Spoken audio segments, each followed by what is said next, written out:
Welcome to south Indian cooking.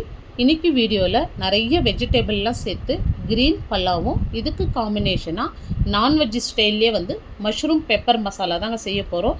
இந்த ரெண்டு combination ரொம்ப சூப்பராக இருக்கும். இது மஸ்ட்டு ட்ரைங்க. ட்ரை பண்ணாதவங்க கண்டிப்பாக இதை ட்ரை பண்ணி பாருங்கள். ரொம்ப சூப்பராக இருக்கும்.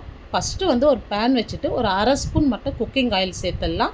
இப்போ பாருங்கள், 2 துண்டு பட்டை, 2 ஏலக்காய், 3 லவங்கம், 1/4 ஸ்பூன் மிளகு, இப்போ மராட்டி மொக்கு ஒரு 2, அரை ஸ்பூன் சீரகம் எடுத்துருக்கேன். இது அப்படியே ஆயிலில் சேர்த்துடலாம். இப்போ இது கூடவே ஒரு 4 பச்சை மிளகாய் எடுத்திருக்கேன். காரத்துக்கு பச்சை மிளகாய் காரம் மட்டும்தான் நான் 4 சேர்த்துருக்கேன். உங்கள் காரத்துக்கு தகுந்த மாதிரி நீங்கள் அட்ஜஸ்ட் பண்ணிங்க. ஒரு பெரிய வெங்காயம் எடுத்து நல்லா நீல வாக்கில் மெலிசாக கட் பண்ணிவிட்டு சேர்த்துங்க. இப்போ வெங்காயம் ஓரளவுக்கு வதங்கி வந்தால் போதும். இப்போ பாருங்கள், வெங்காயம் இந்த அளவுக்கு வதங்கியிருக்கு. இந்த அளவுக்கு வதங்கி வந்தால் போதும். இதில் ஒரு கை நிறைய புதினா சேர்த்துக்கலாம். இப்போ அதே அளவுக்கு கொத்தமல்லியும் சேர்த்துடலாம். இப்போ கொத்தமல்லி சேர்த்துட்டு ஓரளவுக்கு வதங்கினா போதும். இப்போ பாருங்கள், இந்த அளவுக்கு நல்லா சுருண்டு வதங்கி வந்திருக்கு. இப்போ ஸ்டவ் ஆஃப் பண்ணிவிடுங்க. இது நல்லா ஆறட்டும். பாருங்கள், இந்த அளவுக்கு ஆறுந்தோம். அப்படியே ஒரு மிக்ஸி ஜாரில் மாற்றிட்டு இப்போ இது கூடவே ஒரு 50 ml நம்ம தயிர் சேர்த்துடலாம். நல்லா புளிப்பில்லாத கெட்டியான தயிராக சேர்த்துங்க. தண்ணி சேர்க்காத நைஸாக அரைச்சி எடுத்துங்க. இப்போ ஒரு குக்கர் வச்சுருக்கேன். இப்போ குக்கரில் ஒரு 3 டேபிள் ஸ்பூன் குக்கிங் ஆயில் சேர்த்துட்றேன். இப்போ ஒரு சின்ன துண்டு கல்பாசி, ஒரு ஸ்டார் அனீஸ், ஒரு பிரிஞ்சி இலை, அரை ஸ்பூன் சோம்பு சேர்த்துடலாம். மீடியம் சைஸில் 3 வெங்காயம் எடுத்து நல்லா மெலிசாக கட் பண்ணிவிட்டு சேர்த்துங்க. இப்போ இந்த வெங்காயம் சீக்கிரமாக வதங்கி வரத்துக்கு கொஞ்சமாக உப்பு சேர்த்துட்டு வதக்கி விட்டுங்க. இப்போ நான் சொல்கிற அளவு எல்லாமே அரை கிலோ அரிசிக்கான அளவு தான் நான் சொல்லியிருக்கேன். இப்போ வெங்காயம் பாருங்கள், இந்த அளவுக்கு நல்லா வதங்கி வந்திருக்கு.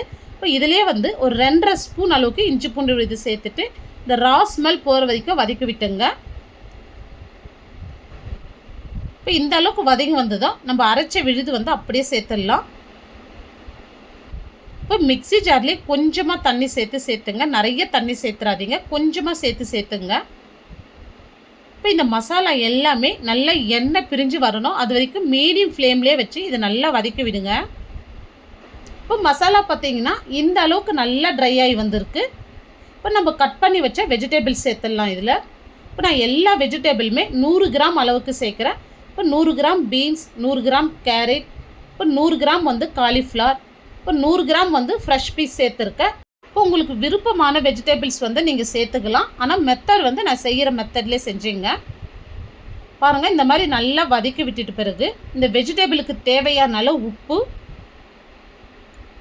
ஒரு 1/4 ஸ்பூன் மஞ்சள் தூள், இப்போ அரை ஸ்பூன் கரம் மசாலா சேர்த்துடலாம். இப்போ இதை சேர்த்துட்டு நல்லா கலந்து விட்டுங்க. இப்போ இந்த மசாலா ஒரு 2லேருந்து 3 நிமிஷத்துக்கு நல்லா இந்த மாதிரி வதக்கி விடுங்க. இப்போ ஃப்ளேம் மீடியமாக வச்சுட்டு நல்லா வதக்கி விடுங்க. இப்போ மசாலா பாருங்கள் நல்லா ட்ரை ஆகி வந்திருக்கு. இப்போ இந்த டம்ளரில் 1 டம்ளர் பாஸ்மதி ரைஸ் எடுத்துருக்கேன். ஒன்றுக்கு 1.5 டம்ளர் தண்ணி சேர்த்துக்கலாம்.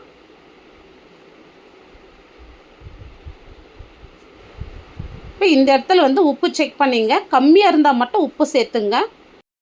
இப்போ பாருங்கள், இந்த அளவுக்கு தண்ணி கொதி வந்ததும் நான் அரை மணி நேரமாக பாஸ்மதி ரைஸ் ஊற வச்சு தண்ணி வடித்து வச்சுருக்கேன். அதையும் இதோடு சேர்த்துட்றேன். எப்பவுமே அரிசி சேர்த்து தான் உப்பு செக் பண்ணிங்க. இப்போ எனக்கு கொஞ்சம் கம்மியாக இருக்குது. இப்போ அதனால் நான் கொஞ்சமாக சால்ட்டு சேர்த்துக்கிறேன்.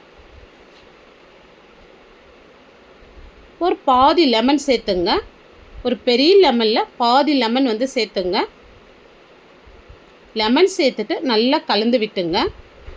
இப்போ இது கூடவே நான் 1 ஸ்பூன் அளவுக்கு பட்டர் சேர்த்துக்கிறேன். இதை சேர்க்க சொல்ல சாதம் நல்லா உதிரியாகவும், சாதம் அல்ல சொல்லவே நல்ல பூ மாதிரி வருங்க. அந்த அளவுக்கு சாஃப்ட்னஸ் இருக்கும். இப்போ இந்த பட்டர் சேர்க்க சொல்ல சாதம் ரொம்ப டேஸ்ட்டாக இருக்கும். இது வேணான்றவங்க நீங்கள் ஸ்கிப் பண்ணிடலாம். குக்கர் மூடி போட்டு ஒரு விசில் மட்டும் விட்டு எடுத்துக்கலாம். ஏன்னா அரிசி அரை மணி நேரமாக நம்ம ஊற வச்சு சேர்த்துருக்கோம். அதனால் ஒரு விசில் கரெக்டாக இருக்குங்க சாதம். இப்போ நம்ம பெப்பர் மசாலாவுக்கு நம்ம மசாலா வறுத்தரைக்க போகிறோம். ஒரு பேன் வச்சுட்டு நான் காஷ்மீரி மிளகாய் ஒரு 5 எடுத்துருக்கேன். இதுக்கு பதில் நீங்கள் நார்மல் சில்லி ஒரு 2 சேர்த்துங்க. இதில் காரம் இருக்காது, அதனால் நான் 5 சேர்த்துருக்கேன். இப்போ இது ஓரளவுக்கு நல்லா இப்படி வறுத்து விட்டுக்கலாம். இப்போ இது கூடவே ஒரு கை நிறைய நல்லா ஃப்ரெஷ்ஷான கருவேப்பிலை சேர்த்துங்க. பெப்பர் மசாலாக்கெல்லாம் இந்த மாதிரி கருவேப்பிலை சேர்த்து நல்லா வறுத்து பொடி பண்ணி சேர்க்க சொல்லும். அந்த மசாலா வாசனையே ரொம்ப சூப்பராக இருக்கும். இப்போ இது கூடவே ஒரு 2 ஏலக்காய், 2 துண்டு பட்டை, ஒரு 3 லவங்கம், 1 துண்டு கல்பாசி, 1/2 ஸ்பூன் சீரகம். இப்போ இதோட வந்து 1/2 ஸ்பூன் வந்து நான் மிளகு சேர்த்துக்கிறேன். இந்த மசாலாவுக்கு வந்து காரம், மிளகு காரம் தாங்க மெயின். நான் 1/2 ஸ்பூன் மிளகு, 3 ஸ்பூன் தனியாக சேர்த்துருக்கேன். இப்போ இது மீடியம் ஃப்ளேம்லேயே நல்லா வாசனை வர வரைக்கும் வறுத்து விட்டுங்க. பாருங்கள், இந்த அளவுக்கு நல்லா வருந்ததோ ஸ்டவ் ஆஃப் பண்ணிவிட்டு இது நல்லா ஆறின பிறகு நல்லா நைஸாக பவுட்ரு பண்ணி எடுத்துங்க. இப்போ ஒரு பேன் வச்சுட்டு ஒரு 2 டேபிள் ஸ்பூன் ஆயில் சேர்த்துடலாம். இப்போ எண்ணெய் நல்லா சூடேறந்தும் வந்து இது கூடவே இப்போ 1/2 ஸ்பூன் சோம்பு, கொஞ்சமாக வந்து கருவேப்பிலை சேர்த்துடலாம். இப்போ 2 பெரிய வெங்காயம் நல்லா பொடியாக கட் பண்ணிவிட்டு சேர்த்துங்க. இப்போ இந்த வெங்காயம் வந்து நல்லா வதங்கி வரட்டும். பாருங்கள், இந்த அளவுக்கு நல்லா வதங்கி வந்திருக்கு. இப்போ இது கூடவே 1 ஸ்பூன் அளவுக்கு மட்டும் இஞ்சி பூண்டு விழுது சேர்த்துங்க. இப்போ வாசனைக்காக 2 பச்சை மிளகாய் அப்படியே சேர்த்துக்கிறேன்.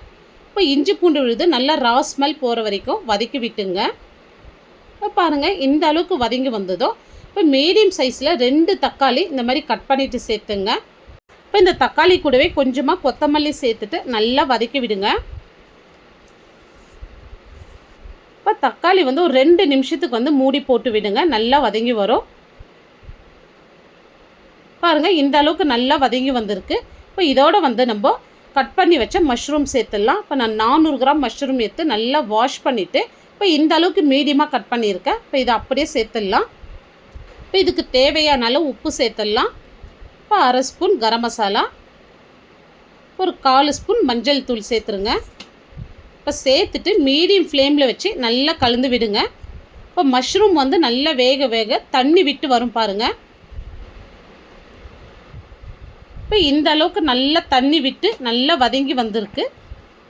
இப்போ இதோட வந்து ஒரு 100 ml தண்ணி மட்டும் சேர்த்துட்றேன். நிறைய தண்ணி சேர்க்காதீங்க, ஒரு 100 ml தண்ணி மட்டும் சேர்த்துக்கிறேன். இப்போ இதை சேர்த்துட்டு ஒரு 3 நிமிஷத்துக்கு மீடியம் ஃப்ளேம்லேயே விடுங்க. இப்போ பாருங்கள், இன்னும் நல்லா சுருண்டு நல்லா தண்ணி விட்டு வதங்கி வந்திருக்கு. இப்போ நம்ம அரைச்ச மசாலா வந்து அப்படியே சேர்த்துடலாம். இப்போ இதுக்கு தேவையான மசாலா மட்டும்தான் நம்ம அரைச்சோம், அதனால் அப்படியே சேர்த்துடலாங்க. இப்போ மசாலா சேர்த்துட்டு நல்லா கலந்து விடுங்க. இப்போ இந்த மசாலா சேர்த்துதோ மீடியம் ஃப்ளேம் வச்சுட்டு ஒரு 3 நிமிஷத்துக்கு மட்டும் அப்படியே விடுங்க. இப்போ பாருங்கள், மசாலா நல்லா திக்காய் வந்திருக்கு. இப்போ இந்த கிரேவி சாப்பிட சொல்ல உங்களுக்கு நான்வெஜ் சாப்பிட்ற ஃபீல் வந்து கண்டிப்பாக வருங்க. அந்த அளவுக்கு டேஸ்ட்டு ரொம்ப சூப்பராக இருக்கும். இப்போ அவ்வளோதான், பொடியை நறுக்கின கொத்தமல்லி சேர்த்துட்டா நல்ல ஒரு டேஸ்டியான மஷ்ரூம் பெப்பர் மசாலா ரொம்ப சூப்பராக பண்ணியிருக்கோம். இப்போ ஒரு விசில் விட்டு கம்ப்ளீட்டாக ஸ்டீம் ரிலீஸ் ஆனதை ஓப்பன் பண்ணிடலாம். இப்போ ஓப்பன் பண்ணதுமே சாதம் நல்லா கமகமன் வாசனையாக இருக்குங்க. சாதம் பாருங்கள், நல்லா உடையாமல் குழையாமல் எவ்வளோ உதிரி உதிரியாக வந்திருக்கு பாருங்கள். கையில் அள்ளினா பூ மாதிரி இருக்கும். ஏன்னா நம்ம பட்டர் சேர்த்ததுனால ரொம்ப சாஃப்டாக இருக்கும் அந்த சாதம் வந்து. இந்த காம்போ வந்து கண்டிப்பாக நீங்கள் ட்ரை பண்ணி பாருங்கள், மஸ்ட்டு ட்ரைங்க. இது ரொம்ப சூப்பராக இருக்கும், டேஸ்ட்டு ரொம்ப அல்டிமேட்டாக இருக்குங்க. இந்த வீடியோ உங்களுக்கு பிடிச்சிருந்தா கண்டிப்பாக நீங்கள் ஒரு முறை செஞ்சு பாருங்கள். செஞ்சு பார்த்துட்டு எப்படி வந்ததுன்னு உங்களுடைய ஃபீட்பேக்கை கமெண்ட்ஸில் சொல்லுங்கள். லைக் பண்ணுங்கள், ஷேர் பண்ணுங்கள். நம்ம சேனலை ஃபஸ்ட் டைம் பார்க்குறீங்கன்னா சப்ஸ்கிரைப் பண்ணிவிட்டு அப்படியே ஆல்ன்ற ஆப்ஷனையும் கிளிக் பண்ணிவிடுங்க. தேங்க்ஸ் ஃபார் வாட்சிங்.